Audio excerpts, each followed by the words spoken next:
നിങ്ങളുടെ ഉള്ളിലുള്ളവൻ ഈ ലോകത്തിലുള്ളവനേക്കാൾ വലിയവൻ എന്നരുളി ചെയ്ത കർത്താവായ യേശു ക്രിസ്തുവിൻ്റെ നാമത്തിൽ നിങ്ങൾക്കെല്ലാവർക്കും വന്ദനം. പാമ്പുകളെയും തേളുകളെയും ശത്രുവിൻ്റെ സകല ബലത്തെയും ചവിട്ടുവാൻ ഞാൻ നിങ്ങൾക്ക് അധികാരം തരുന്നു. ഒന്നും നിങ്ങൾക്കൊരു ദോഷവും വരുത്തുകയില്ല. സ്വർഗത്തിലും ഭൂമിയിലും സകല അധികാരവും എനിക്ക് നൽകപ്പെട്ടിരിക്കുന്നു. ആകയാൽ നിങ്ങൾ പുറപ്പെടുവിൻ എന്ന് കേവലം മുക്കുവന്മാരോട് പറഞ്ഞ എന്നോടും നിങ്ങളോടും പറഞ്ഞ യേശു ക്രിസ്തുവിൻ്റെ നാമത്തിൽ ഒരിക്കൽ കൂടെ വന്ദനം. നിങ്ങൾ ഈ VCD വാങ്ങി പ്ലേ ചെയ്ത് കാണുന്നതിൽ ഞങ്ങൾക്കിവിടെ സ്വർഗീയവരെന്നുള്ള എല്ലാവർക്കും വലിയ സന്തോഷമുണ്ട്. കാരണം എനിക്കറിയാം ഇന്നത്തെ ഈ മെസ്സേജ് നിങ്ങളുടെ ജീവിതത്തെ മാറ്റിമറിക്കും. നിങ്ങളും സാത്താന്യ സാമ്രാജ്യത്തിനെതിരെ ശക്തനായൊരു പോരാളിയായിട്ടും മാറും. പലപ്പോഴും നമ്മളുടെ ഈ ബുദ്ധി എന്ന് പറയുന്നത് ഇതൊരു കമ്പ്യൂട്ടർ പോലെ, അത് ഈ ലോകത്തിൽ നിന്ന് ലഭിച്ച ഡാറ്റാസ് എല്ലാം കൂടെ സ്റ്റോർ ചെയ്ത് വെച്ചിരിക്കുക. അതിനപ്പുറത്ത് ഒരറിവും ഈ മൈൻഡിനില്ല. ഇത് ലോകത്തിൽ നിന്ന് കിട്ടിയ അറിവേ ഉള്ളൂ. എന്നാൽ ഈ ലോകത്തിനപ്പുറത്ത് സകലത്തെ നിയന്ത്രിക്കുന്ന ഒരു ദൈവമുണ്ട്. അവിടുത്തെ അറിവുകൾ ജഡരക്തങ്ങൾക്കല്ലാതെ മനുഷ്യർക്ക് മനസ്സിൽ ബുദ്ധിയിൽ പറഞ്ഞു കൊടുക്കാൻ സാധ്യമല്ല.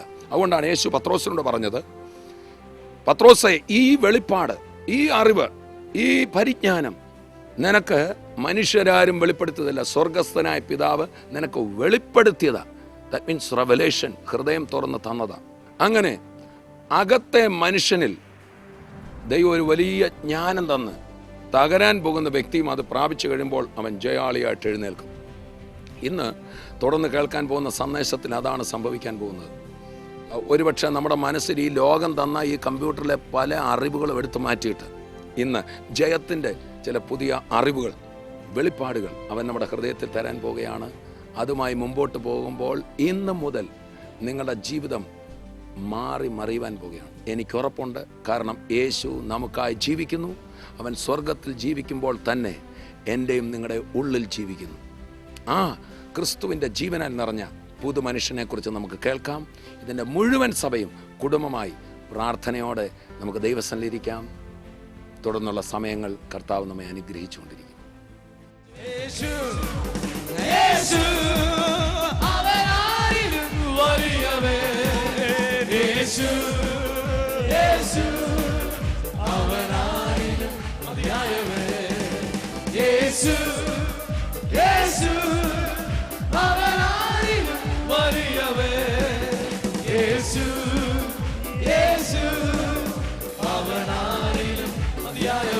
നന്മയല്ലാതൊന്നും ചെയ്തിടാത്ത തിന്മയാകെ മായ്ക്കുന്നവേ, പാപമെല്ലാം മറക്കുന്നവേ, പുതുജീവനിൽ പാപമെല്ലാം മറക്കുന്നവേ, പുതുജീവനെന്നിൽ പകരുന്നവേ. യേശു യേശു അവനായി വലിയവേ, യേശു യേശു അവനായി മതിയായവേ, യേശു യേശു യേശു ഓ അവനായി വലിയവേ, യേശു യേശു. ചേർന്ന് എല്ലാവരും കരങ്ങൾ അടിച്ചുകൊണ്ട് ആമേൻ ആമേൻ. യേശു യേശു അവനായി വലിയവേ, യേശു യേശു. എഫീഷ്യർക്ക് എഴുതിയ ലേഖനം 2:20 പറയുന്നു, അങ്ങനെ സഭയുടെ അടിസ്ഥാനം പ്രവാചകന്മാരും അപ്പോസ്തലന്മാരുടെ മേലുണ്ടായിരുന്നു. ഹല്ലേലൂയ. ചേർന്ന് സ്തോത്രം ചെയ്താട്ടെ. എന്താണ് അപ്പോസ്തലിക് ഡോക്ട്രിൻ എന്ന് പറയുന്നത്? അപ്പോസ്തലന്മാർ പഠിപ്പിച്ചത് മുഴുവൻ പുതിയ സൃഷ്ടിയെ കുറിച്ചായിരുന്നു. പറഞ്ഞാട്ടെ, പുതിയ സൃഷ്ടി. ഹല്ലേലൂയ. സാധാരണ പഴയ നിയമത്തിൽ എങ്ങും കാണാത്ത ഒരു പുതിയ അധ്യായം കഴിഞ്ഞ ദിവസങ്ങളിൽ കർത്താവായ യേശു ക്രിസ്തു ആ ബ്ലഡ് കവനന്റ് എന്ന CD നിങ്ങൾ വാങ്ങിച്ചിട്ടുണ്ട് ഞാൻ വിശ്വസിക്കുന്നു. ആ CD മിസ് ചെയ്യരുത്. അത് ടേപ്പ് ചെയ്ത് നിങ്ങൾ അടുത്ത ആളിന് കൊടുത്തുകൊണ്ടിരിക്കണം. വലിയ വലിയ പ്രവൃത്തി അവിടെ നടന്നുകൊണ്ടിരിക്കുന്നത്. ഹല്ലേലൂയ. യേശു ക്രിസ്തു യേശു ക്രിസ്തു തന്റെ കയ്യിൽ ആ രക്തം എടുത്തുകൊണ്ട് ഇങ്ങനെ പറഞ്ഞു, ഇത് എൻ്റെ രക്തം, ഇത് നിങ്ങൾ വാങ്ങി പാനം ചെയ്യുവീൻ. അനേകരുടെ പാപമോചനത്തായി അത് ചൊരിയപ്പെടുന്ന പുതിയ നിയമത്തിലെ രക്തം. പറഞ്ഞാട്ടെ, പുതിയ നിയമത്തിലെ രക്തം. പുതിയ നിയമം എങ്ങനെയാണ് ആരംഭിച്ചത്? ആ പുതിയ നിയമം ആരംഭിച്ചത് അപ്പോസ്തലന്മാര് എല്ലാവരും കാത്തിരിക്കുന്ന സമയത്ത് പരിശുദ്ധാത്മാവ് അവരുടെ മേൽ വന്നു. പരിശുദ്ധാത്മാവ് അവരുടെ മേൽ വന്നപ്പോൾ അവരുടെ അകത്തെ മനുഷ്യൻ വീണ്ടും ജനിച്ചു. ഹല്ലേലൂയ. അകത്തെ മനുഷ്യൻ ജനിച്ചു. അതുവരെയും കാണാത്ത ഒരു സംഭവമാണ് അകത്തെ മനുഷ്യൻ. പഴയ നിയമത്തിൽ എങ്ങും നിങ്ങൾ കാണത്തില്ല അകത്തെ മനുഷ്യനെ കുറിച്ച്. അവരുടെ എല്ലാം പഴയ നിയമത്തിലെ വ്യക്തികളെ നിങ്ങൾ ശ്രദ്ധിച്ചാൽ അവർ മുഴുവൻ സെൻസ് നോളജിലാണ് നടന്നത്. പരിശുദ്ധാത്മാവ് വന്നാലും അവരുടെ ജഡത്തിലാണ് വരുന്നത്. ശിംശോന്റെ മേൽ പരിശുദ്ധാത്മാവ് വന്നപ്പോൾ അയക്ക് വലിയ ശക്തി ഉണ്ടായി. ജഡത്തിൽ അവരുടെ മേൽ ആത്മാവ് വന്നെങ്കിൽ നിങ്ങളുടെ ജഡത്തിലല്ല ആത്മാവ് വരുന്നത്, നിങ്ങളുടെ അകത്ത് ആത്മാവ് വരുന്നു. ആ ജഡത്തിൽ വരാത്താതെ അകത്ത് വരുന്ന ആത്മാവ് തിരിച്ചു പോകാനായിട്ടല്ല, നിങ്ങളിൽ വസിക്കുവാനും നിങ്ങളിൽ പുതിയൊരു സൃഷ്ടിയുടെ ആരംഭത്തിന് വേണ്ടിയാണ് പരിശുദ്ധാത്മാവ് വന്നത്. ചേർന്ന് സ്തോത്രം ചെയ്താട്ടെ. പരിശുദ്ധാത്മാവാം ദൈവം അകത്ത് വന്നതോടെ ആൾക്കാരുടെ അകത്തെ മനുഷ്യൻ, പറഞ്ഞാട്ടെ അകത്തെ മനുഷ്യൻ, അകത്തെ മനുഷ്യൻ വീണ്ടും ജനിച്ചു. അതുകൊണ്ടാണ് അപ്പോസ്തലനായിരിക്കുന്ന പൗലോസ് 2 കൊരിന്ത്യർ 5-ാം അധ്യായം അതിന്റെ 16-ാം വാക്യത്തിൽ ഇങ്ങനെ പറഞ്ഞു, ഇനി ജഡപ്രകാരമായി ഞാൻ ആരെയും അറിയുന്നില്ല, ക്രിസ്തുവിനെ പോലും അറിയുന്നില്ല. ഹല്ലേലൂയ. വേദഭാഗം വായിക്കുന്നത് നന്നായിരിക്കും.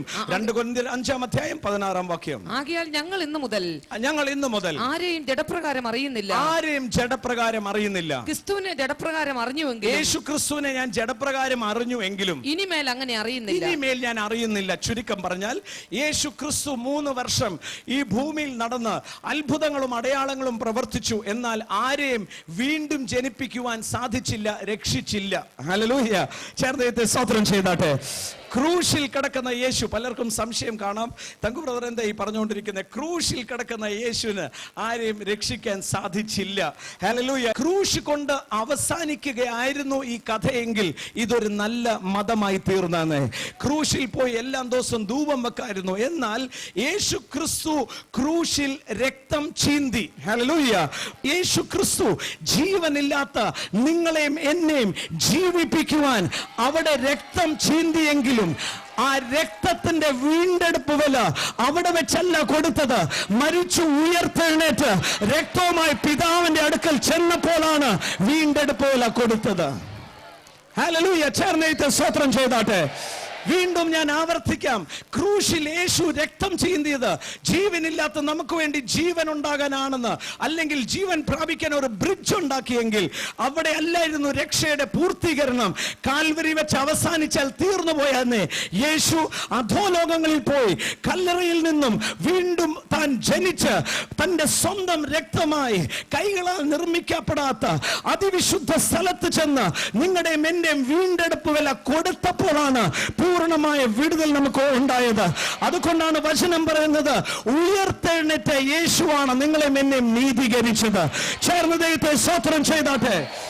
3 വർഷം ശുശ്രൂഷ യേശുവല്ല, ക്രൂശിൽ കിടന്ന യേശുവല്ല, ഉയർത്തെഴുന്നേറ്റ യേശുവാണ് നിങ്ങളെയും എന്നെയും ജസ്റ്റിഫൈ ചെയ്തത്.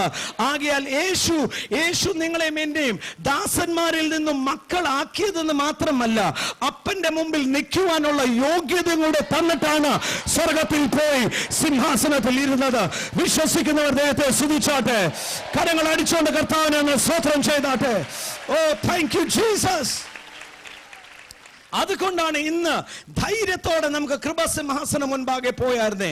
പുത്രത്വം മാത്രം തന്നിട്ട് പോകുമായിരുന്നെങ്കിൽ പിന്നെയും നാം എന്തെങ്കിലുമൊക്കെ ചെയ്ത് നമ്മുടെ കുറവുകളൊക്കെ നീക്കി അതിന് ശേഷമേ അവിടെ ചെല്ലാൻ പറ്റത്തുള്ളായിരുന്നുള്ളൂ. എന്നാൽ യേശു അങ്ങനെയല്ല. യേശു നമ്മളെ വീണ്ടെടുത്ത് നമ്മളെ നീതീകരിച്ച് നമുക്ക് പിതാവിന് മുമ്പിൽ നിൽക്കുവാനുള്ള ലീഗൽ റൈറ്റൂടെ തന്നിട്ടാണ് ഈ ലോകത്തിൽ നിന്നും പിതാവിന്റെ അടുക്കൽ ചെന്നിട്ട് പറഞ്ഞത്, ആകയാൽ നിങ്ങൾ ഇറങ്ങി പുറപ്പെടുക. ഇന്ന് പകൽ ഈ ടെന്റിൽ ഇരിക്കുന്ന ഒരൊറ്റ വ്യക്തി പോലും എന്നെ കൊണ്ട് കൊള്ളത്തില്ല എന്ന് പറയരുത്. അത് പിശാചാണ് നിങ്ങളെ കുറിച്ച് പറയുന്നത്. എന്നാൽ സ്വർഗത്തിൽ പിതാവിന്റെ വലത്ത് ഭാഗത്തിൽ ഇരിക്കുന്നവൻ പറയും, നിന്നെ കൊണ്ട് കഴിയും, നീ കൊള്ളുന്നവനാണ്, നീ നീതീകരിക്കപ്പെട്ടവനാണ്, നീ വീണ്ടെടുക്കപ്പെട്ടവനാണ്. വിശ്വസിക്കുന്നവർ ആർത്തവിളിച്ച് ദൈവത്തെ സ്തുതിച്ചാട്ടെ. ഹല്ലേലൂയ. അങ്ങനെ അകത്തെ മനുഷ്യന്റെ വീണ്ടും ജനനത്തെ കുറിച്ച് പറയുന്ന പൗലോസ് ഇങ്ങനെ പറയാണ്, ഇനിയും ഞാൻ പറഞ്ഞാട്ടെ, ഇനിയും ഞാൻ ഇതുവരെ പോലെയല്ല, ഇനിയും ഞാൻ ആരെയും ജഡപ്രകാരം അറിയുന്നില്ല. ക്രിസ്തുവിനെ പോലെ ഞാൻ ജഡപ്രവാക്യം അതുപോലെ വായിക്കുന്നതായിരിക്കും. ക്രിസ്തുവിനെ ജഡപ്രകാരം അറിഞ്ഞുവെങ്കിലും, ക്രിസ്തുവിനെ ജഡപ്രകാരം ഞാൻ അറിഞ്ഞു എങ്കിലും ഇനിമേൽ അങ്ങനെ അറിയുന്നില്ല. ഇനിമേൽ അങ്ങനെ അറിയുന്നില്ല. അതിന്റെ അർത്ഥം എന്താ? യേശു ക്രിസ്തു 3 വർഷം ഇവിടെ ശുശ്രൂഷിച്ചു. ആ ജഡത്തിൽ വന്ന യേശു ക്രിസ്തു 3.5 വർഷം പ്രവർത്തിച്ചെങ്കിൽ അത്ഭുതം അടയാളം ഞാൻ കണ്ടു, അത്ഭുതം അടയാളം ഞാൻ വായിച്ചു പഠിച്ചു. എന്നാൽ ആ യേശു ക്രിസ്തു ഇന്ന് ജഡത്തിലല്ല ഇരിക്കുന്നത്, അവൻ ആത്മാവിൽ എൻ്റെ അകത്ത് വസിക്കുന്നത് കൊണ്ട് ഇന്നൊരു അത്ഭുതത്തിന് വേണ്ടി ഞാൻ കരയേണ്ട ആവശ്യമില്ല. യേശുവിന്റെ നാമത്തിൽ ഞാൻ അധികാരം ഉപയോഗിക്കുമ്പോൾ അത് നടക്കുക തന്നെ ചെയ്യും. ചേർന്ന് ദൈവത്തെ സ്തോത്രം ചെയ്താട്ടെ. ജഡപ്രകാരമായിരുന്നെങ്കിൽ എനിക്ക് ഓരോ ആവശ്യത്തിനും യേശുവേ സഹായിക്കണമേ എന്ന് പറയേണ്ടി വന്നാന്നേ. അതുകൊണ്ടാണ് യേശു തന്റെ ശുശ്രൂഷ അവസാനിക്കുന്ന മുമ്പേ താൻ ഇങ്ങനെ പറഞ്ഞു, ഇനി മുതൽ നിങ്ങൾ എന്നോട് പ്രാർത്ഥിക്കത്തില്ല. ഹല്ലേലൂയ. യേശു ഇങ്ങനെ പറഞ്ഞു, ഇനിയും നിങ്ങൾ എന്നോട് പ്രാർത്ഥിക്കത്തില്ല, എന്നാൽ എൻ്റെ നാമത്തിൽ നിങ്ങൾ പിതാവിനോട് ചോദിക്കും, അത് മുഴുവൻ നൽകപ്പെട്ടിരിക്കും. ഇന്ന് പകൽ ആ ഉറപ്പോടെ വേണം നടക്കുവാൻ, ആ ധൈര്യത്തോടെ വേണം നടക്കുവാൻ. അബ്ബാ പിതാവേ, യേശുവിന്റെ നാമത്തിൽ ചോദിക്കുന്നു എന്ന് പറയുമ്പോൾ സ്വർഗം തുറന്ന് അസാധ്യതകളെ സാധിപ്പിക്കുന്നവൻ, ഇല്ലാത്തതിനെ ഉള്ള പോലെ വിളിക്കുന്നവൻ, നിന്റെ ഏത് ആവശ്യവും നിവർത്തി തന്നെ മതിയാകത്തുള്ളൂ.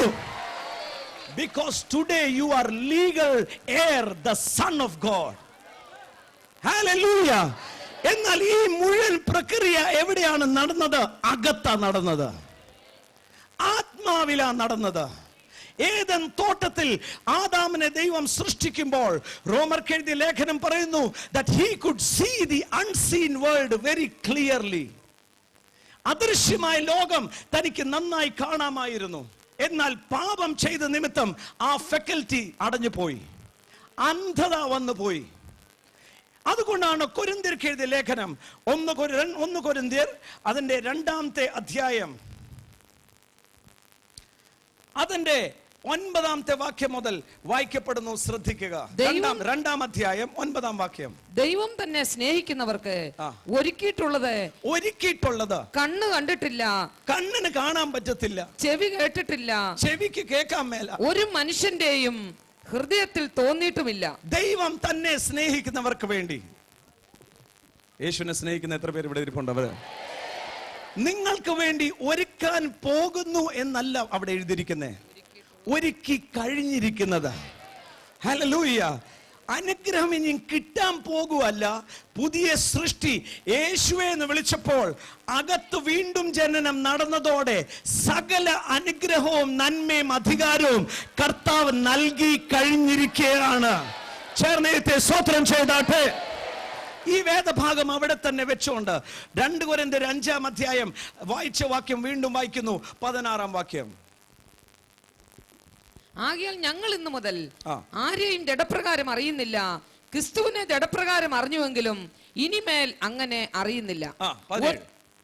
ഒരുത്തൻ ക്രിസ്തുവിലായാൽ അവൻ പുതിയ സൃഷ്ടിയാകുന്നു. പുതിയ സൃഷ്ടിയായി. പഴയത് കഴിഞ്ഞുപോയി, പഴയതെല്ലാം കഴിഞ്ഞുപോയി. പറഞ്ഞാട്ടെ, പഴയത് കഴിഞ്ഞുപോയി. പഴയ പരാജയം കഴിഞ്ഞുപോയി. പറഞ്ഞാട്ടെ, പഴയ പരാജയം കഴിഞ്ഞുപോയി. പഴയ സ്വഭാവം കഴിഞ്ഞുപോയി. പഴയത് സകലതും കഴിഞ്ഞുപോയി. ഞാൻ ഇനി പുതിയ സൃഷ്ടിയായിരിക്കുന്നു. ചേർന്നേത്തെ സ്തോത്രം ചെയ്താട്ടെ. അതാണ് സത്യം. അതാണ് സത്യം. നിങ്ങൾ യേശുവിനെ സ്വീകരിച്ചതോടെ പഴയത് മുഴുവൻ കഴിഞ്ഞുപോയി. നിങ്ങൾ ഒരു പുതിയ വംശമായി തീർന്നു.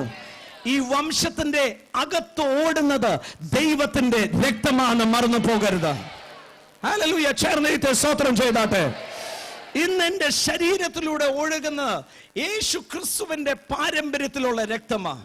അതുകൊണ്ടാണ് റോമർക്ക് എഴുതിയ ലേഖനം 8:1 പറയുന്നത്, ഇനിയും ക്രിസ്തു യേശുവിലുള്ളവർക്ക് ഒരു ശിക്ഷാവിധിയും ഇല്ല. അവർ മരണത്തിന്റെയും പാപത്തിന്റെയും നിയമത്തിൽ നിന്നും ജീവന്റെയും ആത്മാവിന്റെ നിയമത്തിലേക്ക് മാറ്റപ്പെട്ടിരിക്കുന്നു. ഹല്ലേലൂയ. ചേർന്ന് സ്തോത്രം ചെയ്താട്ടെ. നിങ്ങൾ യേശുവെ എന്ന് വിളിച്ചപ്പോൾ ഒരു മതത്തിലല്ല വന്നത്, നിങ്ങളുടെ അകത്ത് ദൈവത്തിന്റെ ജീവൻ വസിക്കുവാനായി തുടങ്ങി. കൊരിന്ത്യർക്കെഴുതിയ ലേഖനം അതാ പറയുന്നത്.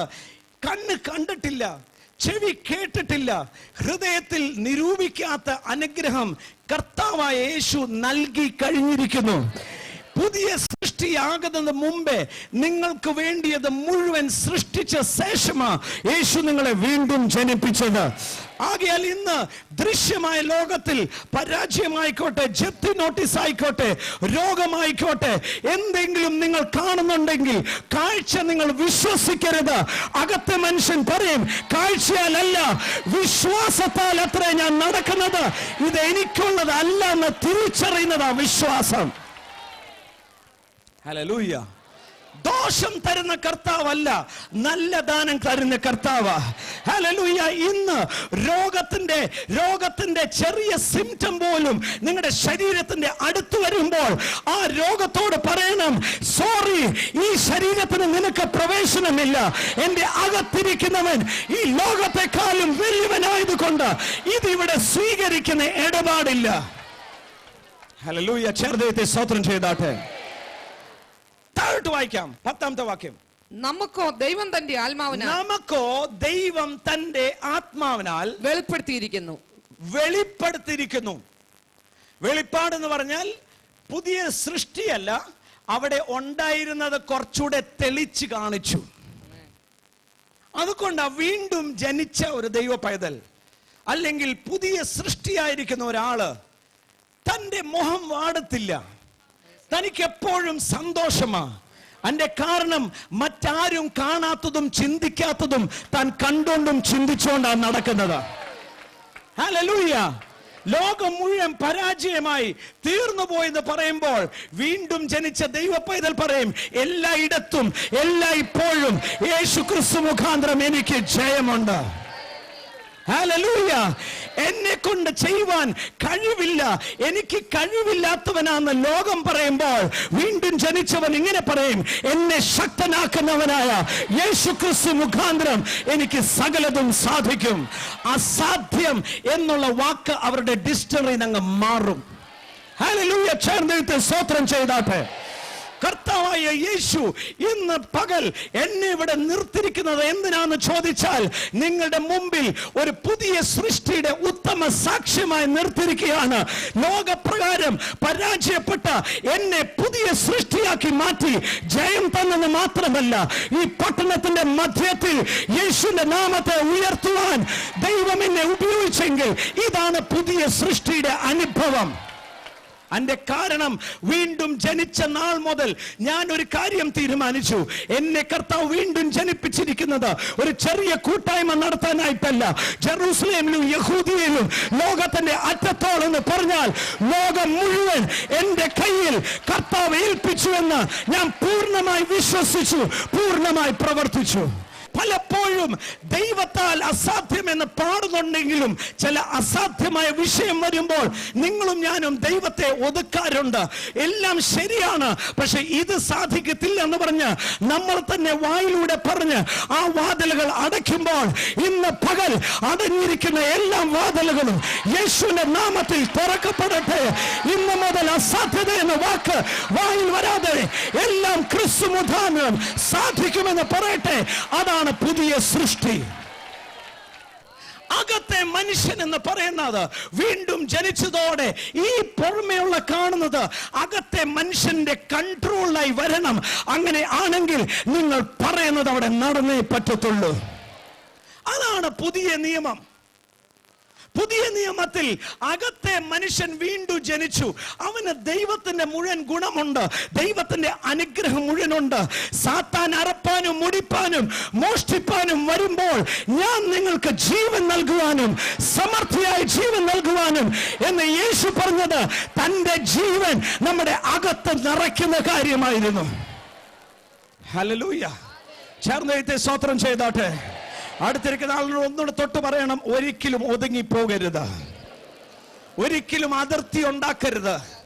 എന്നെ കൊണ്ട് ഇതേ നടക്കത്തുള്ളൂ എന്ന് പറയരുത്. എന്നെ കൊണ്ട് ഇത്രയും നടക്കത്തുള്ളൂ എന്ന് നിങ്ങൾ ചിന്തിച്ചാൽ നിങ്ങൾ ദൈവത്തെ അവിടെ കൊണ്ട് ഒതുക്കുക ചെയ്യുന്നത്. എന്നാൽ പുതിയ സൃഷ്ടി അങ്ങനെയല്ല. അവൻ യേശു പറയുന്നത് പോലെ പറയും, മരിച്ചു കിടക്കുന്ന കുഞ്ഞിനെ കണ്ടാലും പറയും ആ കുഞ്ഞ് ഉറങ്ങുകയാണ്, ഇപ്പോഴും സാധ്യതയുണ്ട് എന്ന് പറയുന്നവനാണ് പുതിയ സൃഷ്ടി. വിശ്വസിക്കുന്നവരെ ആർത്തി വിളിച്ച് ജയം എന്ന് പറഞ്ഞാട്ടെ. Hallelujah, hallelujah. ഇത് സ്വർഗീയ വിരുന്നിൽ ചേരുന്ന ഇടപാടല്ലെന്ന്, ഇത് ബോർഡ് വെച്ചിരിക്കുന്ന ഒരു സംഘടനയിൽ ചേർന്ന ഇടപാടല്ല, ഇത് ക്രൈസ്തവ മതത്തിൽ ചേർന്ന ഇടപാടല്ല. യേശു വന്നത് ഒരു മതം സ്ഥാപിക്കാനല്ല, മറിച്ച് യേശു വന്നത് പാപത്തിന് എന്നേക്കുമായി മാറ്റിക്കളഞ്ഞ് സ്വന്തം ജീവൻ നമ്മളിൽ പകർന്ന് തന്റെ സ്വന്തം കൂട്ടവകാശികളാക്കി തീർക്കുവാനത്രേ. ഹല്ലേലൂയ. ചേർന്ന് ദൈവത്തെ സ്തുതിച്ചോട്ടെ. You and me become the powerhouse of God.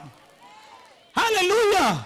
ഇന്നലെ ജെറൂസലേം ദേവാലയത്തിൽ മാത്രം ഇറങ്ങുന്ന ദൈവമഹത്വം ആണ്ടിലൊന്ന് മഹാപുരോഹിതൻ യാഗമർപ്പിക്കുമ്പോൾ ആണ്ടിലൊന്ന് ഇറങ്ങുന്ന ദൈവമഹത്വം ഇന്ന് ജെറൂസലേം ദേവാലയത്തിൽ അല്ല ഇറങ്ങുന്നത്, വരുന്നതും പോകുന്നതുമല്ല. നിങ്ങൾ ദൈവത്തിന്റെ മന്ദിരവും നിങ്ങളിൽ പരിശുദ്ധാത്മാവ് വസിക്കുന്നു എന്ന് പറഞ്ഞവൻ പരിശുദ്ധാത്മാവിന്റെ മന്ദിരങ്ങളാണ് ഇവിടെ ഇരിക്കുന്നത്. അതുകൊണ്ടാണ് നിങ്ങളുടെ നെയ്തിലടിച്ചാൽ സൗഖ്യമാകുന്നത്, അതുകൊണ്ടാണ് നിങ്ങളെ തൊട്ടാൽ സൗഖ്യമാകുന്നത്. കാര്യം നിങ്ങൾ ദൈവത്തിന്റെ മന്ദിരവും പരിശുദ്ധാത്മാവിന്റെ മഹത്വം നിങ്ങളിൽ നിന്ന് ഇരിക്കുക. ഈ അകത്തെ മനുഷ്യൻ അവന്റെ കണ്ണൊന്ന് പ്രകാശിക്കണം. അവന്റെ കണ്ണൊന്ന് പ്രകാശിക്കുമ്പോൾ ആണ് പിടികിട്ടുന്നത് ഞാൻ ആരാണ്. എഫീഷ്യർക്ക് എഴുതിയ ലേഖനം 1-ാമത്തെ അധ്യായം അതിന്റെ 17-ാമത്തെ വാക്യം മുതൽ വായിക്കപ്പെടുന്നു. ശ്രദ്ധിക്കുക. നിങ്ങളെ ഓർത്തും കൊണ്ട് നമ്മുടെ കർത്താവായ യേശുക്രിസ്തുവിന്റെ ദൈവവും മഹത്വമുള്ള പിതാവുമായവൻ നിങ്ങൾക്ക് തന്നെ കുറിച്ചുള്ള പരിജ്ഞാനത്തിൽ ജ്ഞാനത്തിന്റെയും വെളിപ്പാടിന്റെയും ആത്മാവിനെ തരേണ്ടതിനും നിങ്ങളുടെ ഹൃദയദൃഷ്ടി ഹൃദയദൃഷ്ടി എന്ത് ചെയ്യണം? പ്രകാശിപ്പിച്ചിട്ട് അകത്തെ മനുഷ്യന്റെ കണ്ണൊന്ന് തുറക്കണമെന്ന്.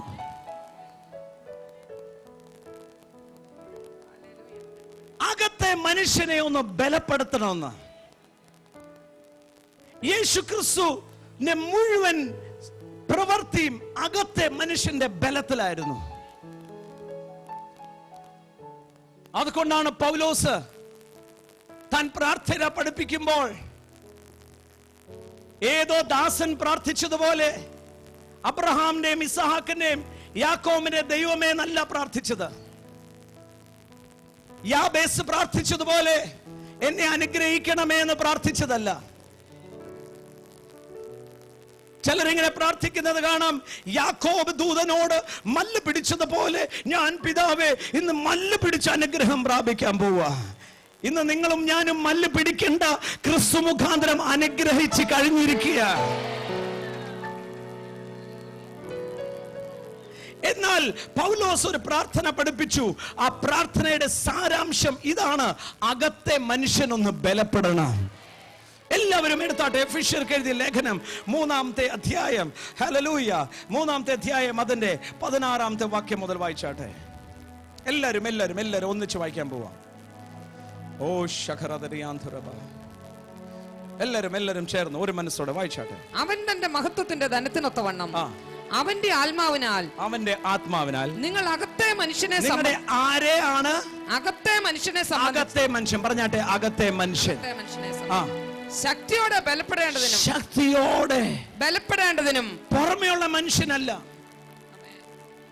ലോകം മുഴുവൻ പുറമെയുള്ള മനുഷ്യന് ബലം പ്രാപിക്കാൻ ജിംനാസ്യത്തിലും ബ്യൂട്ടി പാർലറിലും പോയിക്കൊണ്ടിരിക്കുമ്പോൾ, പവർ മാൾട്ടും ജീവൻ ടോണും ഒക്കെ കഴിച്ചുകൊണ്ടിരിക്കുമ്പോൾ, പകർത്തെ മനുഷ്യനെ ബലപ്പെടുത്താൻ നോക്കുക. പറയാ, വലിയ മസിൽ ഇറക്കിക്കൊണ്ടിരിക്കുമ്പോ പിശാചിനെ കാണുമ്പോൾ ഓടിപ്പോവും. ഹല്ലേലൂയ. എന്നാൽ വീണ്ടും ജനിച്ച ദൈവ പൈതൽ അവന്റെ പുറമെ മനുഷ്യനല്ല, അവന്റെ അകത്തെ മനുഷ്യനെ നാൾക്ക് നാൾ അവൻ ബലം പ്രാപിച്ചുകൊണ്ടായിരിക്കുന്നത്. ആർത്ത് വിളിച്ച് കർത്താവിനെ സ്തോത്രം ചെയ്താട്ടെ. ഓ രാമ ശതരാദലരെ എന്റെ അകത്തെ മനുഷ്യനെ വായിച്ച് നിങ്ങൾ അകത്തെ മനുഷ്യനെ സംബന്ധിച്ച് ശക്തിയോടെ ബലപ്പെടേണ്ടതിനും ക്രിസ്തു വിശ്വാസത്താൽ നിങ്ങളുടെ ഹൃദയങ്ങളിൽ വസിക്കേണ്ടതിനും വരം നൽകണമെന്നും പ്രാർത്ഥിക്കുന്നു.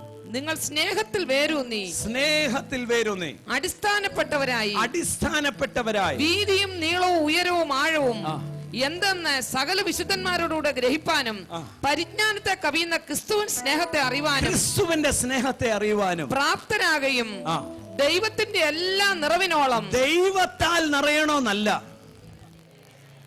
ദൈവത്തിന്റെ എല്ലാ നിറവിനോളം നിറഞ്ഞു വരികയും വേണമെന്ന്. എവിടെയാ നിറയുന്നത്? അകത്തെ മനുഷ്യൻ. പൗലോസ് ഇതിനെ പറയുന്നത് അകത്തെ മനുഷ്യൻ. ആ അകത്തെ മനുഷ്യൻ ദൈവത്തിന്റെ എല്ലാ നിറവ്, ദൈവത്താൽ നിറയാനല്ല, ദൈവത്തിന്റെ എല്ലാം വർണ്ണശബ്ദമായ സ്വഭാവത്താലും എന്റെ അകത്തെ മനുഷ്യൻ നിറയണം. യേശു രോഗസൗഖ്യമാക്കുവോ? ആക്കും. വിടുവിക്കുവോ? വിടുവിക്കും. സാമ്പത്തികമായി ഉയർച്ച തരും. എന്നാൽ എനിക്ക് അറിയാൻ മേലാത്ത ചിലതുണ്ട്. അതുകൊണ്ട് കർത്താവേ എന്നെ നിറയ്ക്കണമേ. എത്ര പേര് പ്രാർത്ഥിക്കും, കർത്താവേ എന്റെ അകത്തെ മനുഷ്യനെ ഇന്ന് പകലൊന്ന് ബലപ്പെടുത്തണം? പ്രാർത്ഥിച്ച് എല്ലാവരും വായി തുറന്ന് യേശുവേ അങ്ങേ യേശുവോട് പ്രാർത്ഥിക്കുന്നു, എന്റെ അകത്തെ മനുഷ്യനെ ബലപ്പെടുത്തണമേ. ഹല്ലേലൂയ. ഈ അകത്തെ മനുഷ്യനെ ബലപ്പെടുത്തുക. എഫെസ്യർ 1 പറയാണ്, ആ ഹൃദയ ദൃഷ്ടി ഒന്ന് പ്രകാശിക്കണം. എന്തിനാ പ്രകാശിക്കേണ്ടത്? ഞാൻ ആരാന്ന് തിരിച്ചറിയുവാൻ, നൽകിയ അനുഗ്രഹങ്ങളൊന്ന് കാണുവാൻ. ഹല്ലേലൂയ. എനിക്ക് വേണ്ടി വെച്ച് കഴിഞ്ഞിരിക്കുന്നതൊന്ന് കാണുവാൻ. ഇത് മുഴുവൻ കാണുന്നത് ജഡപ്രകാരമുള്ള കണ്ണല്ല, അകത്തെ മനുഷ്യനാണ് ഇതെല്ലാം കാണുന്നത്. ചേർന്ന് സ്തോത്രം ചെയ്താട്ടെ. യേശുവിലുള്ള വിശ്വാസം, ആഴമേറിയ വിശ്വാസം എന്ന് പറയുന്നത് അകത്തെ മനുഷ്യന്റെ ബലമാണ്. പത്രോസിന്റെ ലേഖനത്തിൽ ഇങ്ങനെയാണ് പറഞ്ഞിരിക്കുന്നത്, ജീവനും ഭക്തിക്ക് വേണ്ടിയ സകലതും നിങ്ങൾക്ക് ദാനമായി തന്നു കഴിഞ്ഞിരിക്കുന്നു. എങ്ങനെയാ തന്നത്? അകത്തെ മനുഷ്യൻ ബലപ്പെട്ടപ്പോൾ. അകത്തെ മനുഷ്യൻ ബലപ്പെടും തോറും ജീവനും ഭക്തിക്കുള്ള സകലതും സൗജന്യമായി നിങ്ങളുടെ അടുക്കൽ വന്നുകൊണ്ടേയിരിക്കും. ഇന്ന് പകൽ നിങ്ങൾ എന്തിനെ കുറിച്ചാ വിചാരപ്പെടുന്നത്? നിങ്ങൾ എന്തിനെ കുറിച്ചാ ഭാരപ്പെടുന്നത്? സാമ്പത്തികമായി ഞെരുക്കമാണോ നിങ്ങൾ വിചാരപ്പെടുന്നത്? നിങ്ങൾ അതിനെ കുറിച്ച് വിചാരപ്പെടാതെ തിരിഞ്ഞ് അകത്തെ മനുഷ്യനെ ഒന്ന് ബലപ്പെടുത്തിയാൽ സമ്പത്ത് നിന്റെ പിന്നാലെ ഓടി വരുന്നതായി കാണാം.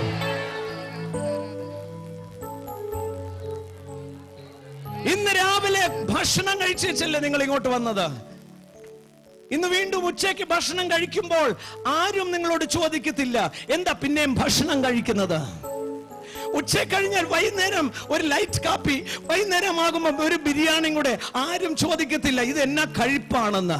കാര്യം ശരീരത്തിന് ഭക്ഷണം വേണമെന്നറിയാം.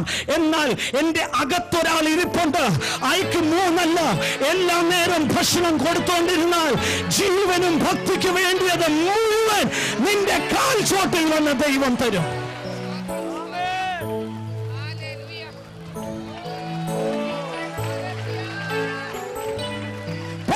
മനുഷ്യന്റെ ഭക്ഷണം വായിക്കൂടെ കഴിക്കുമ്പോൾ ഹല്ലേലൂയ, അകത്തെ മനുഷ്യൻ അവൻ ചെവിയിലൂടെയും കണ്ണിലൂടെയും ഹൃദയത്തിലൂടെയും ദൈവവചനം എന്ന ആഹാരം അവൻ കഴിച്ച് ദൈവത്തിന്റെ വാഗ്ദത്തങ്ങളെ കഴിച്ച് ഹല്ലേലൂയ, നാളെ പ്രശ്നം വരുമ്പോൾ ഇന്നത്തെ ബിരിയാണിയുടെ ആരോഗ്യമല്ല, നിന്റെ അകത്തിരിക്കുന്ന മനുഷ്യൻ ആത്മാവിൽ നിറഞ്ഞ് ആ പ്രതിസന്ധിയെ നേരിട്ടോട് പറയും, ഇല്ല നീ ലജ്ജിക്കത്തില്ല, നീ പ്രകാശിതനായി തീരും.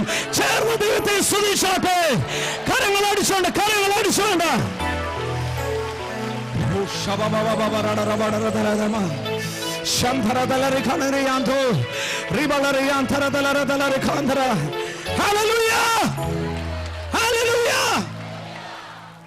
ഇന്ന് നിങ്ങൾ ആരെയും കുറിച്ച് അസൂയപ്പെടണ്ട, നിങ്ങൾ ആരോടും കയ്പ് വെക്കണ്ട.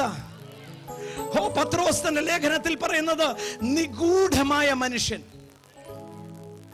മറഞ്ഞിരിക്കുന്നവൻ, ഒതുങ്ങി അകത്തിരിക്കുന്നവൻ, നിങ്ങൾ വേറൊരാളോട് കയ്പ് വെച്ചോണ്ടിരിക്കുമ്പോൾ അകത്തെ മനുഷ്യൻ മുറിവേറ്റോണ്ടിരിക്കുക. ഹല്ലേലൂയ.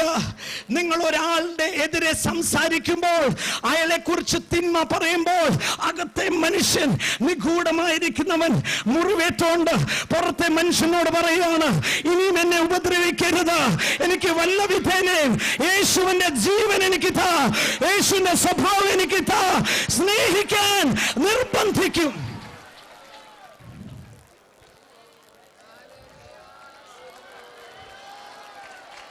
ഇന്ന് പകൽ ഞാൻ ഓർമ്മിപ്പിക്കട്ടെ, നിങ്ങൾക്കൊന്നിനും മുട്ടുവരാതെ വണ്ണം ഈ ലോകത്തിൽ അധികാരവും ജയത്തിന്റെ ജീവിതം വേണോ?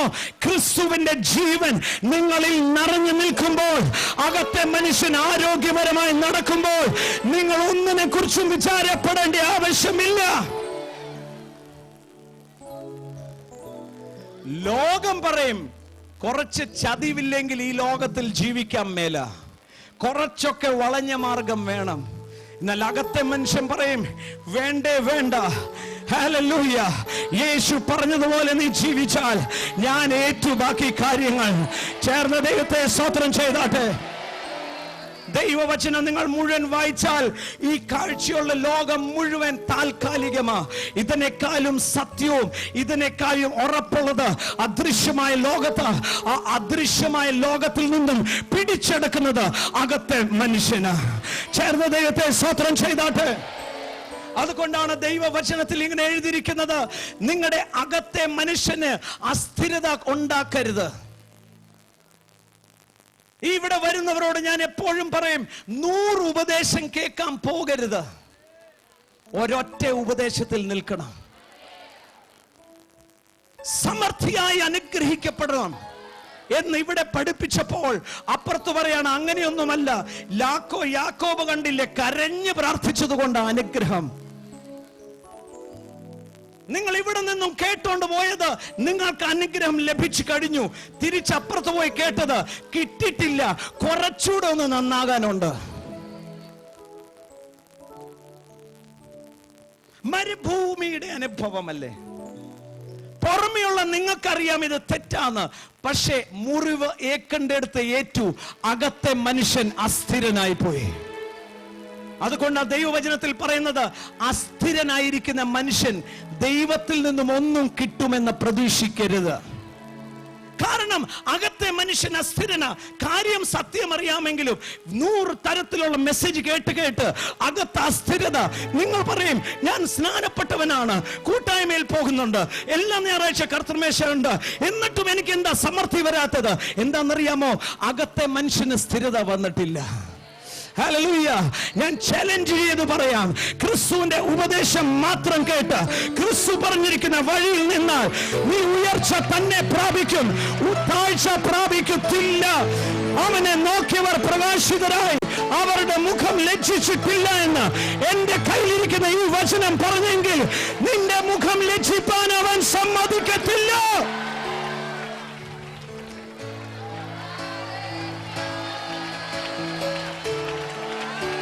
Thank you, Jesus. Thank you, Jesus. ഒന്ന് ഉറപ്പിക്ക.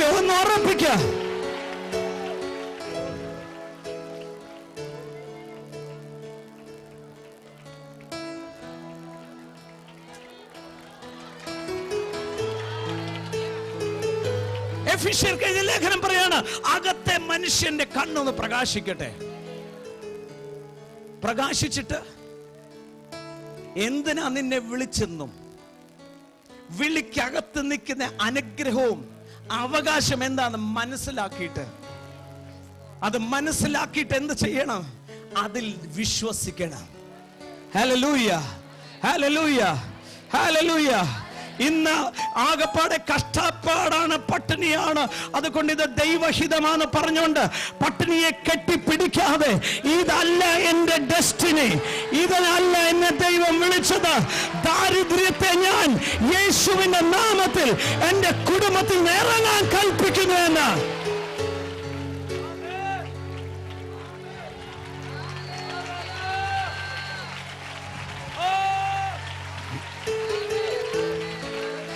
എല്ലാ ഞായറാഴ്ച വന്ന തങ്കു ബ്രദറെ തലയിൽ കൈയൊന്ന് വെക്കണമേ നല്ല.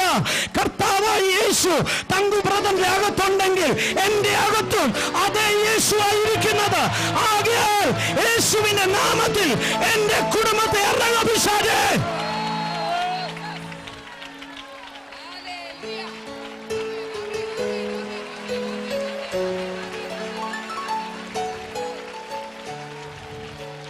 ഞാൻ രക്ഷിക്കപ്പെട്ടപ്പോൾ ഞാൻ ഓർത്തു ബെനിഹിനും ബോങ്കയും കർത്താവേ എന്നാ വലിയ പ്രവൃത്തിയാണ് അവരുടെ മേൽ പകർന്നിരിക്കുന്ന, എന്തൊരു ആത്മാവാണ്.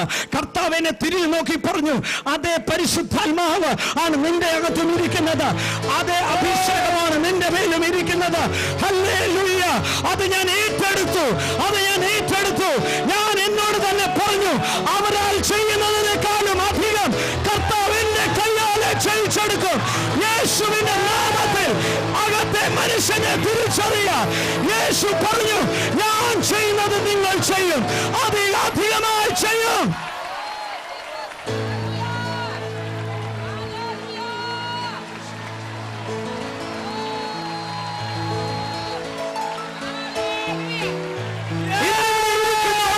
വ്യക്തി പോലും ബലഹീനരല്ല.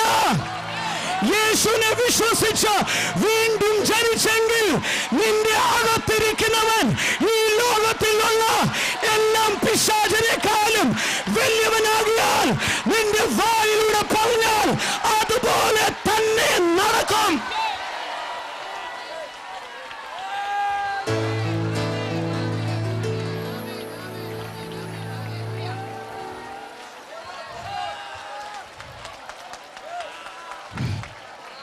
എല്ലാം പരിമിതികളെ തകർക്കണം, എല്ലാം പരിമിതികളെ തകർക്കണം. ഇല്ല, എന്റെ ഉയർച്ച ഇവിടെ വരെയല്ല, എന്റെ ഉയർച്ച കർത്താവ് തീരുമാനിക്കുന്നവരെ ഇനി മുന്നോട്ട്, ഇനി മുന്നോട്ട്, ഇനി മുന്നോട്ട്.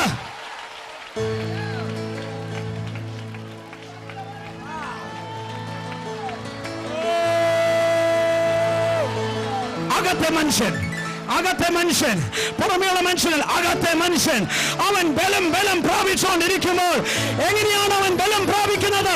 ക്രിസ്തുവിന്റെ പരിജ്ഞാനം കിട്ടുമ്പോൾ അവന് പിടികിട്ടും അവൻ ആരാണെന്ന്. ചേർന്ന ദൈവത്തെ സ്തുതിച്ചാട്ടെ.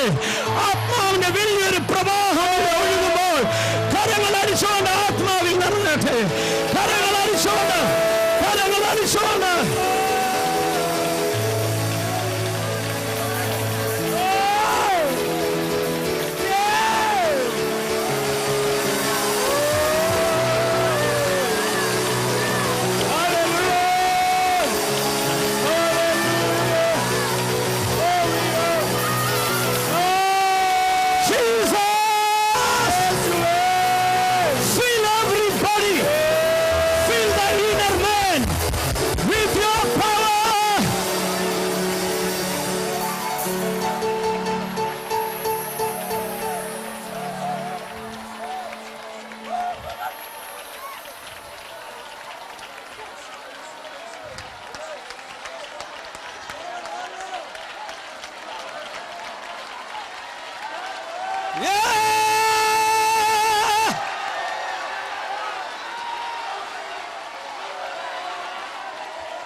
വിളിച്ചു പറഞ്ഞാട്ടെ,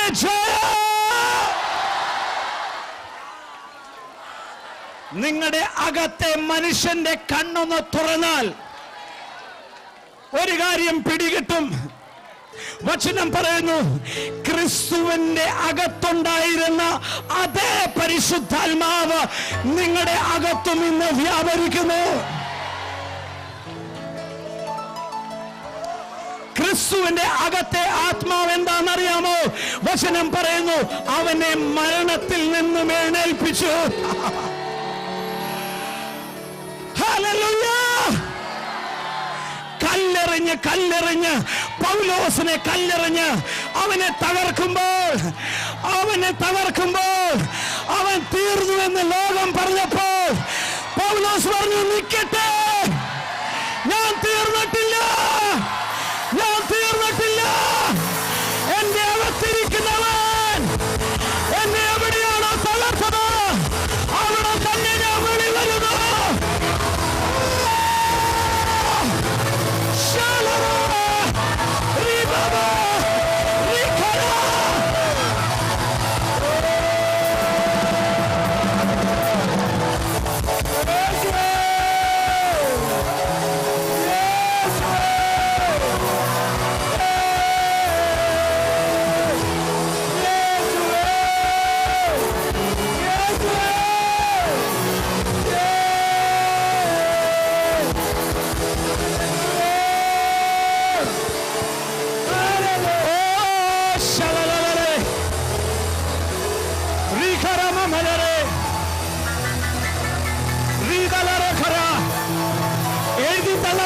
എഴുതി തള്ളാൻ വരട്ടെ. നീയൊക്കെ വിചാരിക്കുന്നത് പോലെ ഞാൻ തീരത്തില്ല. എന്റെ അകത്തൊരുവൻ ഇരിപ്പുണ്ട്. അവന്റെ പേര് യഹൂദ. ഗോത്രത്തിലെ സിംഹം. ഓ ശബബബബബബബ.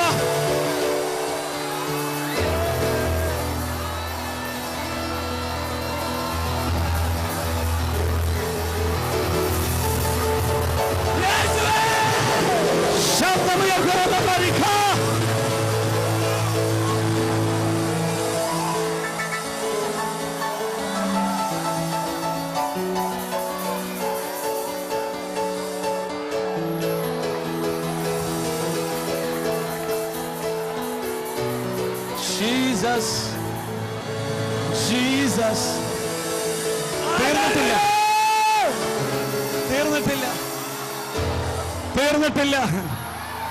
തീർന്നിട്ടില്ല. അകത്തെ മനുഷ്യൻ കണ്ണു തുറക്കുമ്പോൾ ക്രിസ്തുവിനെ ഉയർപ്പിച്ച അതേ ആത്മാവ് എന്നെ ഉയർത്തുക മാത്രമല്ല, നാട്ടുകാർ നോക്കി നിൽക്കുമ്പോൾ എന്നെ അവരെക്കാളും ഉയർത്തി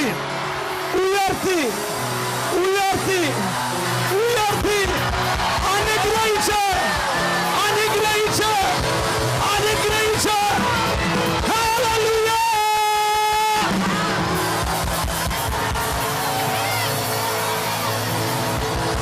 എന്നെ എഴുതി തള്ളാൻ വരട്ടെ. എഫെസോസ് എന്നെ കല്ലെറിച്ച് ഒളിച്ചു അല്ലേ? അങ്ങോട്ട് തന്നെയാണ് ഞാൻ വരാൻ പോകുന്നത്. എവിടെയാണ് ഞാൻ പരാജയപ്പെട്ടത് അവിടെ തന്നെ ഞാൻ തിരിച്ചു വരും. അവിടെ തന്നെ ഞാൻ ഉയർത്തപ്പെടും.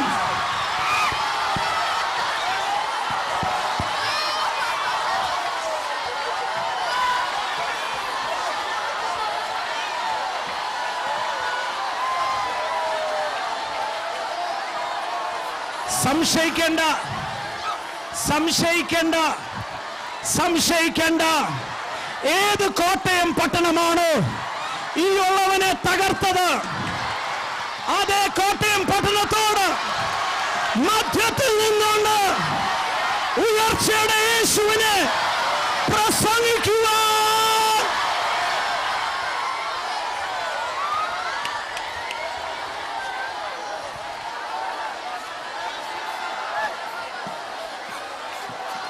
ഓ ശാന്തരാധലരെ,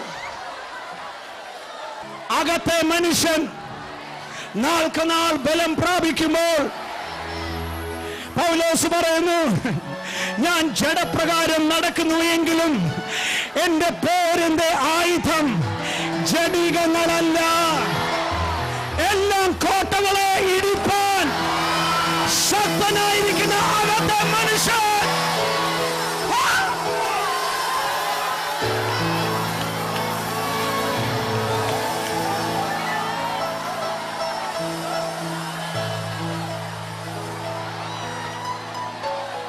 ഹല്ലേലൂയ, ഹല്ലേലൂയ, ഹല്ലേലൂയ. ഞാൻ ജഡപ്രകാരം നടക്കുന്നുണ്ടെങ്കിലും, ഞാൻ ജഡപ്രകാരം നടക്കുമ്പോൾ എന്നെ കാണുമ്പോൾ എല്ലും തോലുമായിരിക്കും. എന്നാൽ എന്റെ അകത്തൊരാൾ ഇരിപ്പുണ്ട്.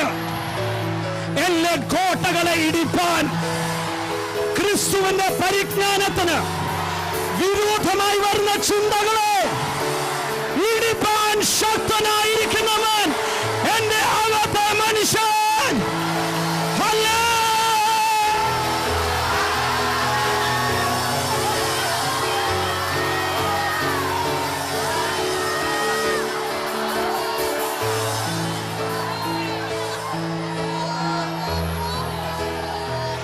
തീർന്നിട്ടില്ല, തീർന്നിട്ടില്ല. വിളിച്ചു പറ ജയ.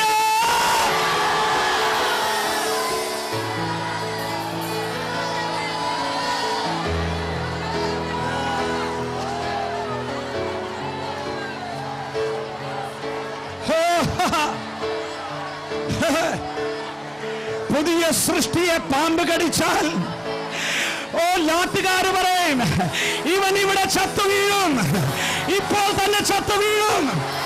എന്നാൽ പുതിയ സൃഷ്ടി പറയും യേശുവിന്റെ നാമത്തിൽ, യേശുവിന്റെ നാമത്തിൽ ഇന്ന് പകൽ നീ തീർന്നു പോകത്തില്ല. നീ ജയിക്കാൻ വീണ്ടും ജനിച്ചു. വിളിച്ചു പറ ജയ, ജയ.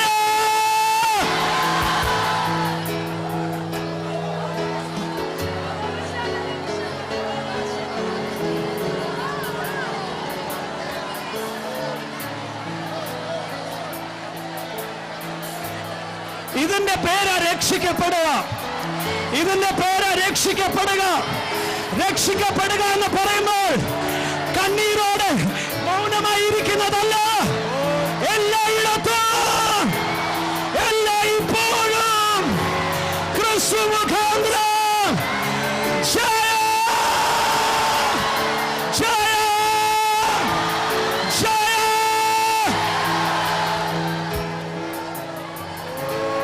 അല്പനേരം കരയാമെന്ന് വിചാരിച്ചാ വന്നതാ. ഈ കൂട്ടർ കരയുന്നില്ല. യേശു കരയുന്നവരെ വെളിയിലാക്കി അവന്റെ കൂടെ വിശ്വാസം നിൽക്കുന്നവരെ ഉയർപ്പിക്കുവാൻ വിളിച്ചു പറ ജയ.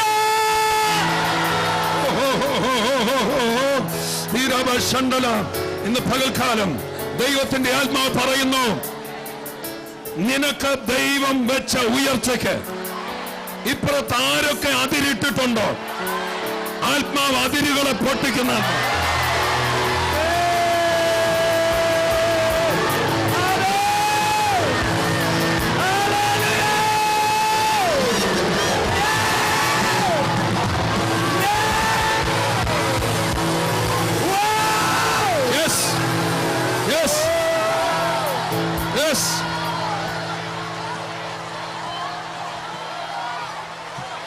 നിനക്ക് കുഞ്ഞുണ്ടാകാലെന്ന് ആരാ പറഞ്ഞു? നിനക്ക് കുഞ്ഞുണ്ടാകാലെന്ന് ആരാ പറഞ്ഞു? Yes, yes. നീ 30 വയസ്സിനപ്പുറത്ത് ജീവിക്കാലെന്ന് ആരാ പറഞ്ഞു? 45 വയസ്സ് വരെ നിനക്ക് കണ്ടക ശനിയെന്ന് ആരാ പറഞ്ഞു?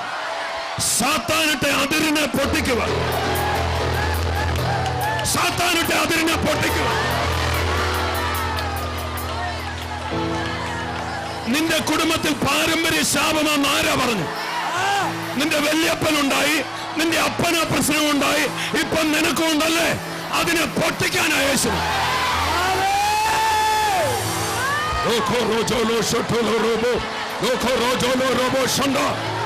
അത് നിന്റെ കാര്യമല്ല. നീ പുതിയ സൃഷ്ടിയ.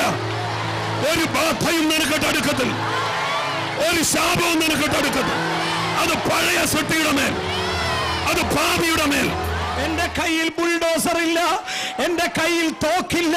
എന്നാൽ അതിനേക്കാളും ശക്തമായിരിക്കുന്ന, വിശ്വസിക്കുമ്പോൾ വ്യാപരിക്കുന്ന ആത്മാവിന്റെ ശക്തിയാൽ എല്ലാ കോട്ടകളെയും ഞാൻ ഇടിക്കാം. ഹല്ലേലൂയ. മനസ്സിലായോ? മനസ്സിലായോ? മനസ്സിലായോ? മനസ്സിലായോ? മനസ്സിലായോ? യേശു പറഞ്ഞിട്ടുള്ളത്, അപ്പോസ്തലൻ പറഞ്ഞിട്ടുള്ളത്, അത് മാത്രമേ വിശ്വസിക്കാവുള്ളൂ.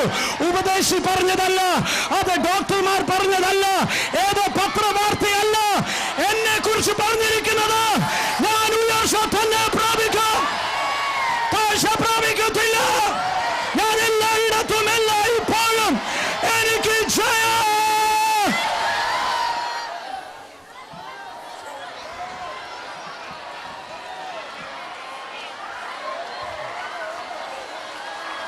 പിശാചേ, നീ കോട്ട കെട്ടി എന്നെ ഒതുക്കാൻ നോക്കുകയല്ലേ? യേശുവിന്റെ നാമത്തിൽ എന്റെ ചുറ്റും നോടയുടെ കോട്ടകളെ യേശുവിനോടുള്ള അനുസരണത്താൽ ഇടിച്ചു താത്ത് എന്റെ അനുഗ്രഹങ്ങളെ ഞാൻ പിടിച്ചെടുക്കുന്നു. വിളിച്ചു പറ ജയ. അതിരുകളെ പൊട്ടിക്കുന്ന ഒരു വലിയ വ്യക്തി നിങ്ങളിലുണ്ടെന്ന് ഇപ്പോൾ ഗ്രഹിച്ചല്ലേ? ഇനി കഴിഞ്ഞ സാഹചര്യങ്ങളെ നോക്കി അയ്യോ ഞാൻ എന്തോ ചെയ്യുമേ എന്ന് കരയുന്നൊരു വ്യക്തിയാകാനല്ല എന്നെ നിങ്ങളെ വിളിച്ചത്. നമുക്ക് വളരെ വ്യക്തമായിരിക്കുകയാണ്. നസറായനായ യേശുവിൻ്റെ നാമത്തിൽ സാഹചര്യങ്ങളെ മാറുക, വഴികൾ തുറക്കപ്പെടട്ടെ എന്ന് കൽപ്പിക്കുന്ന ഒരു പുതിയ ജീവൻ്റെ വ്യക്തി നമ്മളിൽ ഉരുവാകുവാൻ ദൈവം ഇടയാക്കി. പക്ഷെ നമ്മൾ ഇത്ര നാളും അത് അറിഞ്ഞില്ലല്ലേ? ഞാൻ കർത്താവിനെ അറിഞ്ഞ് രക്ഷയുടെ അനുഭവം പ്രാപിച്ചു കഴിഞ്ഞും എന്തെല്ലാം പഠിപ്പിക്കലുകളാണ്. എന്നാൽ കർത്താവ് ഒരു വലിയ വെളിപ്പാട് എൻ്റെ ജീവിതത്തിൽ തന്നു. അതെന്താണെന്ന് ചോദിച്ചാൽ, ഈ ബൈബിളിലെ പഴയ നിയമത്തിലെ വ്യക്തികളും പുതിയ നിയമത്തിലെ വ്യക്തികളുമായി പാടെ അന്തരമുണ്ട്.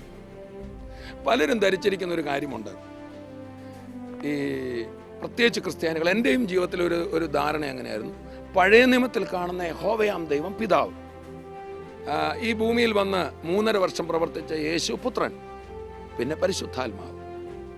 തെറ്റൊന്നുമില്ല, പിതാവ്, പുത്രൻ, പരിശുദ്ധാത്മാവ്. എന്നാൽ വാസ്തവത്തിൽ പഴയ നിയമത്തിൽ കാണുന്ന യഹോവ എന്ന പേരിൽ കാണുന്ന ആ ദൈവത്തിൻ്റെ വെളിപ്പാട് പൂർണ്ണമായും പിതാവിനെ ആ വെളിപ്പാടിനാൽ നമുക്ക് ഗ്രഹിപ്പാൻ കഴിയുമോ?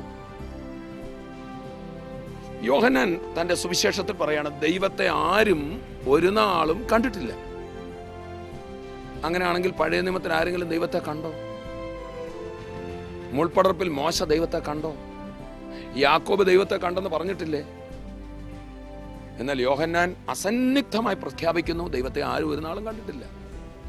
അങ്ങനെയാണ് അവരെ പിന്നെ ആരെയാ കണ്ടത്? അപ്പോസ്തലപ്രവൃത്തി 7 പറയുന്നുണ്ട്, മുൾപ്പടർപ്പിൽ പ്രത്യക്ഷപ്പെട്ട ദൂതൻ, സീനായിൽ അരുളപ്പാട് കൊടുത്ത ദൂതൻ, ദൂതന്മാരുടെ നിയോഗങ്ങളായ ന്യായപ്രമാണമെന്ന് ഗലാത്യ ലേഖനവും എബ്രായ ലേഖനവും പറയുന്നു. അതുപോലെ തന്നെ മോശ ഒരു സമയത്ത് കർത്താവെ എനിക്ക് നിന്നെ കാണണമെന്ന് പറഞ്ഞപ്പോൾ, ഇല്ല, നിനക്കെൻ്റെ മുൻഭാഗം കാണാൻ സാധ്യമല്ല, നിന്നെ ഞാനൊരു പാറയുടെ പിളർപ്പിലാക്കും, ഞാൻ പോകുമ്പോൾ എൻ്റെ പിൻഭാഗം നീ കാണുമെന്നാണ് പറഞ്ഞു. എന്ന് പറഞ്ഞാൽ ദൈവത്തെ വാസ്തവത്തിൽ ആരും കണ്ടില്ല. ഒരു ജഡികനായ വ്യക്തിക്ക് ദൈവത്തെ കാണാൻ ഒക്കില്ല. കർത്താവായ യേശു തന്നെ ഒരിക്കലും ഇങ്ങനെ പറഞ്ഞു, നിങ്ങൾ കാണുന്നതിനെ കാണുന്ന കണ്ണ് ഭാഗ്യമുള്ളത്, നിങ്ങൾ കേൾക്കുന്നതിനെ കേൾക്കുന്ന ചെവി ഭാഗ്യമുള്ളത്. ഏറിയ പ്രവാചകന്മാരും ഈ കാലം കാണാൻ ആഗ്രഹിച്ചു, സാധിച്ചില്ല. എബ്രായ ലേഖനം 1-ാം അധ്യായം 1-ാം വാക്യം നമ്മളിങ്ങനെ വായിക്കുന്നു, ദൈവം പണ്ട് ഭാഗമായും വിവിധമായും, that was a partial revelation. പത്രോസിന്റെ ലേഖനത്തിൽ 1 പത്രോസ് 10 മുതലാണെന്നാണ് എൻ്റെ ഓർമ്മ. ആ ഭാഗത്ത് നമ്മളിങ്ങനെ വായിക്കുന്നു, നിങ്ങൾക്ക് വരുവാനിരിക്കുന്ന രക്ഷയെക്കുറിച്ച് അന്നത്തെ പ്രവാചകന്മാർ ആരാഞ്ഞന്വേഷിച്ചു. അവർക്ക് മനസ്സിലായി, തങ്ങൾക്കായിട്ടല്ല നിങ്ങൾക്കായിട്ടത്രേ അവർ ശുശ്രൂഷിക്കുന്നത്. ഈ കാലത്തിലേക്ക് ദൈവദൂതന്മാരും കുനിഞ്ഞു നോക്കുവാൻ ഇച്ഛിക്കുന്നു. നിങ്ങൾ കേട്ട മെസ്സേജിൽ ആ പഴയ നിയമത്തിലെ വിശ്വാസ വീരന്മാരുടെ എല്ലാം കാര്യം പറഞ്ഞിട്ട് പറയണം, അവർ നമ്മെ കൂടാതെ രക്ഷാപൂർത്തി പ്രാപിക്കാതിരിക്കേണ്ടതിന് നമുക്ക് ഏറ്റവും നല്ലതൊന്ന് മുൻകരുതി. നമ്മളെന്ന് പറയുന്നത് ഒരു പുതിയതായി ജനിച്ച ദൈവ മക്കളാണ്. അതുപോലെ കർത്താവായ യേശു ക്രിസ്തു യോഹന്നാന്റെ സുവിശേഷം 14-ാം അധ്യായത്തിൽ ഫിലിപ്പോസിനോട് പറയുകയാണ്. ഫിലിപ്പോസ് പറഞ്ഞു, ഞാൻ വഴിയും സത്യവും ജീവനുമാകുന്നു, ഞാൻ പിതാവിൻ്റെ അടുക്കൽ പോകുന്നു എന്നൊക്കെ പറഞ്ഞപ്പോൾ ശിഷ്യന്മാർ ചോദിച്ചു, പിതാവിനെ ഞങ്ങൾക്ക് കാണിച്ചു തരണം, എന്നാൽ ഞങ്ങൾക്ക് മതി. അതുകൊണ്ട് യേശു പറയാം, ഫിലിപ്പോസേ, ഞാൻ ഇത്ര നാളും നിന്നോടുകൂടെ ഇരുന്നിട്ടും നീ എന്നെ അറിയുന്നില്ലയോ? ഞാനും പിതാവും ഒന്നാകും. എന്നെ കേൾക്കുന്ന പ്രിയപ്പെട്ടവരെ, ആരാ പിതാവ്? യേശുവിൽ വെളിപ്പെട്ടതാ പിതാവ്.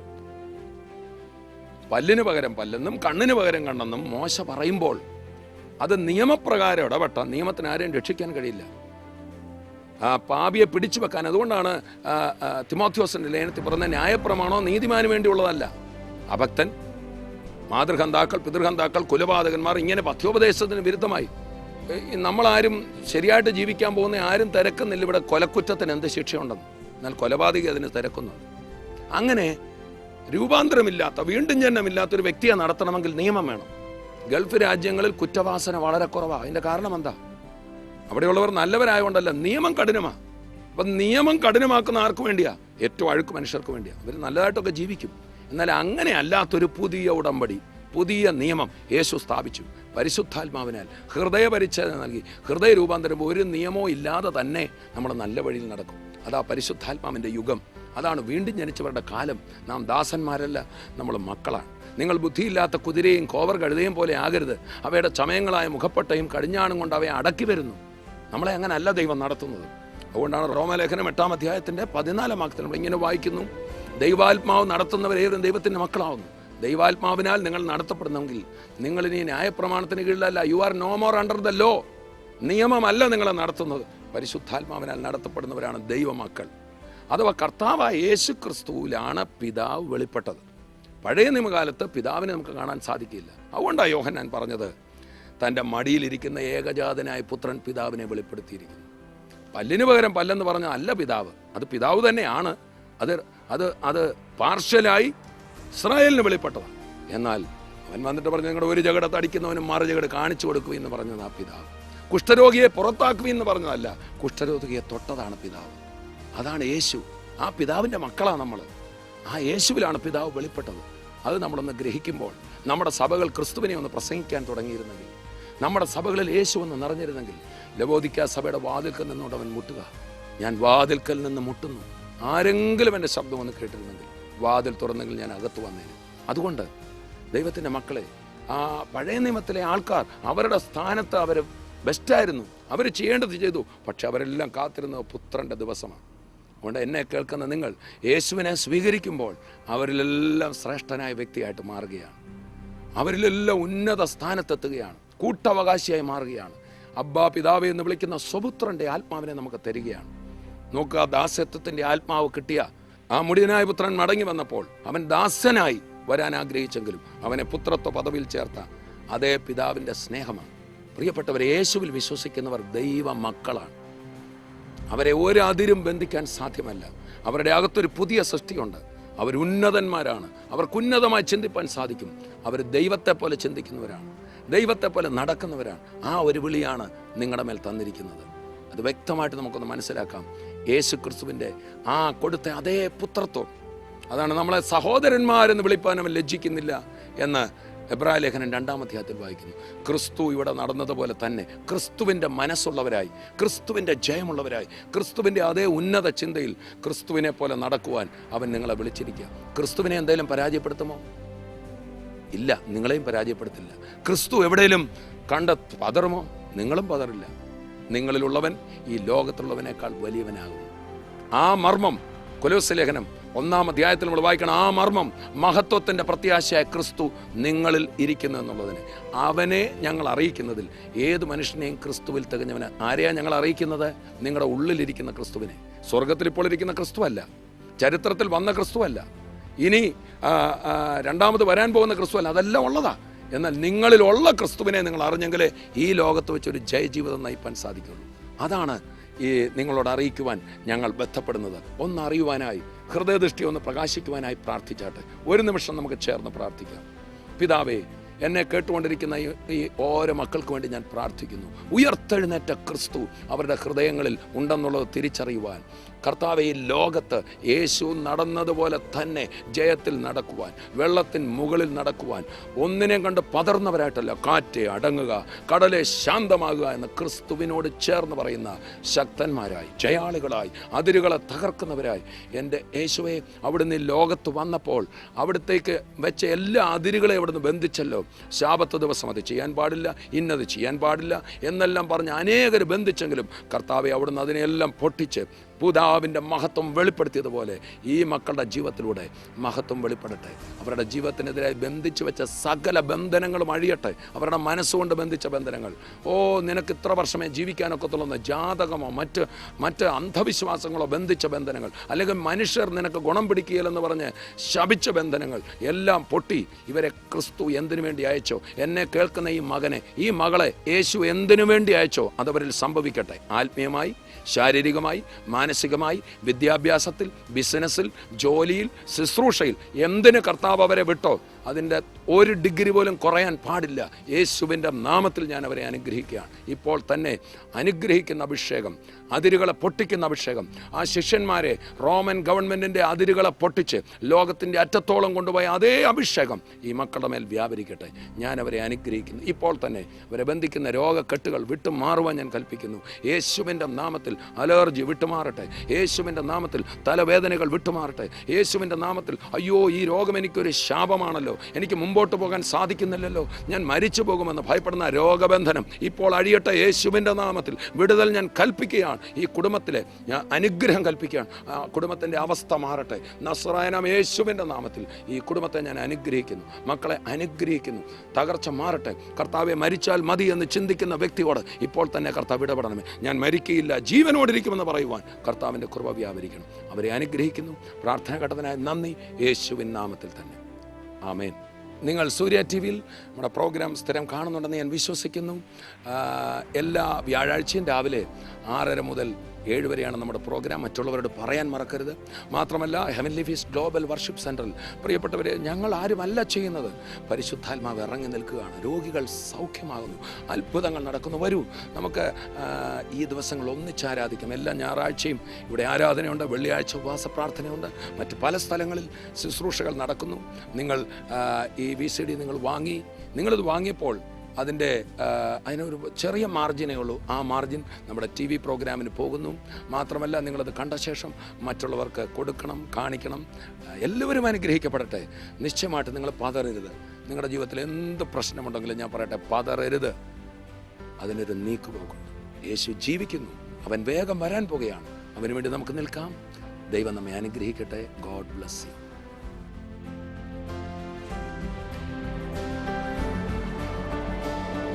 നാൽപ്പത് വർഷം ഞാൻ നിറയിച്ച് കഷ്ടപ്പെട്ട് 35 വർഷം തൊട്ട് എൻ്റെ ഭാര്യയോ എൻ്റെ മക്കളോ എല്ലാം എൻ്റെ വീട്ടിൽ കയറ്റത്തില്ല. എൻ്റെ പരിസരത്തുള്ളവരെല്ലാം എൻ്റെ വെറുക്കായിരുന്നു. കുഷ്ഠരോഗം വന്ന് 40 വർഷം ഈ വിരലുകളൊന്നും നൂരത്തില്ലായിരുന്നു.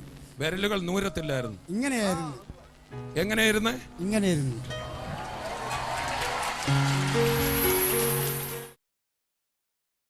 ഒരു പ്രാവശ്യം ഈ സാറിൻ്റെ വീട്ടിൽ ഞാൻ ഭിക്ഷക്കായിട്ട് പോയി. അപ്പം ഈ സാർ എന്നെ കണ്ട് എന്നോട് പറഞ്ഞ്, നീ യേശുവിനെ മനസ്സായിട്ട് വിശ്വസിക്കുവാണെങ്കിൽ, സത്യസന്ധ നീതി നിനക്കുണ്ടെങ്കിൽ ഈ കൈ നിനക്ക് നുമരുമെന്ന് പറഞ്ഞു. ആദ്യം എനിക്ക് തോന്നിയില്ല. എനിക്കങ്ങനെ തോന്നിയില്ല. എങ്കിലും രണ്ടാമത് പറഞ്ഞപ്പം എന്നെ ഒരു അരമണിക്കൂർ ഈ സാർ എന്നെ പ്രാർത്ഥിച്ചു, തലയെ തൊട്ട് പ്രാർത്ഥിച്ചു. കഴിഞ്ഞപ്പോൾ എൻ്റെ വിരലുകൾക്ക് ജീവനും ആംശങ്ങളും രക്തങ്ങളും ഉണ്ടായി. കഴിഞ്ഞപ്പോൾ ഈ സാർ പറഞ്ഞ് വിരൽ നൂർക്കാൻ പറഞ്ഞ്. ഞാൻ പറഞ്ഞ് അപ്പോഴും സാറിനോട് പറഞ്ഞു, സാറേ എൻ്റെ വിരൽ നൂരത്തില്ല. ഞാൻ സ്വർഗ്ഗസ്ഥനായ പിതാവിനെ യേശുവിനെ സത്യസന്ധം നീതിയായിട്ട് വിശ്വസിച്ച് ഞാൻ പ്രാർത്ഥിച്ചെങ്കിൽ കൈ നൂറുമെന്ന് പറഞ്ഞ് നൂർക്കാൻ പറഞ്ഞപ്പം നൂർത്ത്. ഇത്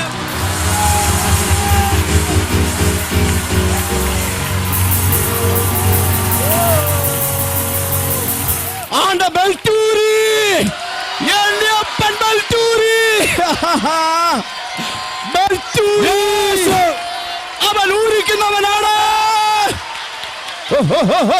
പ്രാപിച്ചോ സൗഖ്യത്തിന്റെ അത്ഭുത തിരമാല വ്യാപരിക്കുകയാണ് യേശുവിന്റെ നാമത്തിൽ. എന്താ സംഭവിച്ചത്? കാലാക്കട പെരുവിര കയറി. എന്തായിരുന്നു അസുഖം? നട്ടലിന്റെ കണ്ണിയാകുമായിരുന്നു. എത്ര നാളായി ബെൽറ്റ് ഇട്ടിട്ട്? 3 മാസമേ ഉള്ളൂ. കുനിയമ്മയല്ല നടക്കും. ഇപ്പൊ എന്താ സംഭവിച്ചത്? ഇപ്പം കാലിന് കിരീര കയറി കൈ വിറയ്ക്കണ പോലെ തോന്നി. കുഞ്ഞു നോക്കിയാട്ടെ.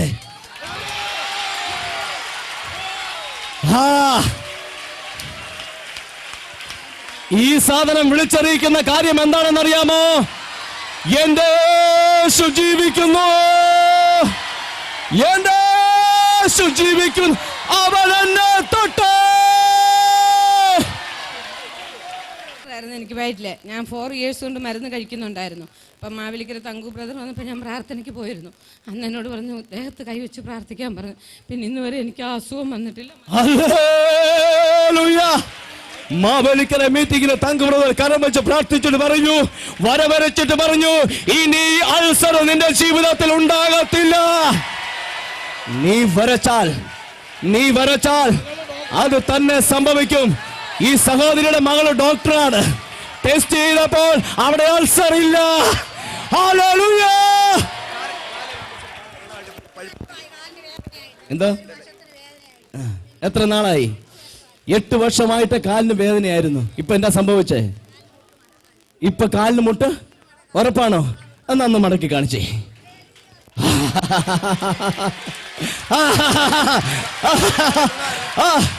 ഇതാണ് യേശു.